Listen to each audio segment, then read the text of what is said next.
The enemy of good luck is procrastination. Men of action attract good luck. Hi guys, thanks for coming to my channel. This is where we're going to be looking at audiobooks and how we can improve what we can do and what we can learn from some of the best audiobooks in the world. And I want to let you in on a little secret.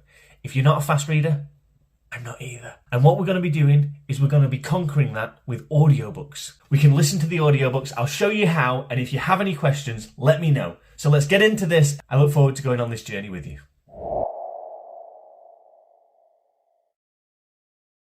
Meet the goddess of good luck. In this chapter, the book speaks about how we can attract good luck and good fortune. He says the fortunate can be thrown into the sea and will come out with a pearl. This is one of the sayings from ancient Babylon. A couple of the lessons that they talk about in this piece is that the enemy of good luck is procrastination. Men of action attract good luck. At the start of this discussion, the men gather around Arkad, the richest guy in the city, who has the most knowledge about how to generate wealth.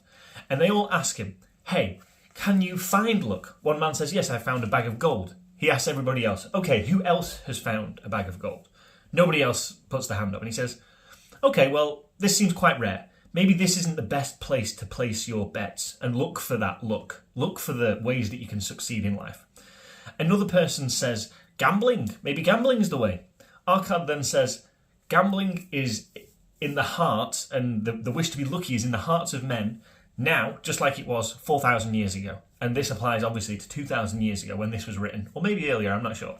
Then he says, does anybody know a man who has built their wealth on the gambling tables? Someone says, maybe the dealers? He says, okay, well, it doesn't seem like good luck is there.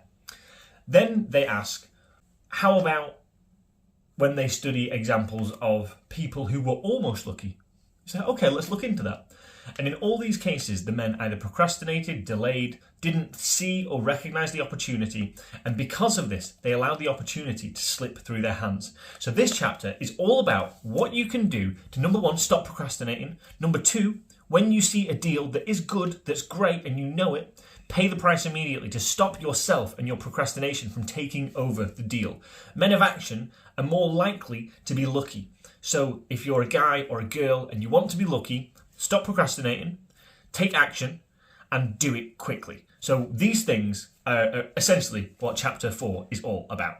Hi guys, thanks for watching. Stay tuned for tomorrow at 6 PM where I'll be uploading the next chapter in The Richest Man in Babylon. Let me know what you think, and if you've tried any of these pointers out, let me know if they've worked for you. Cheers!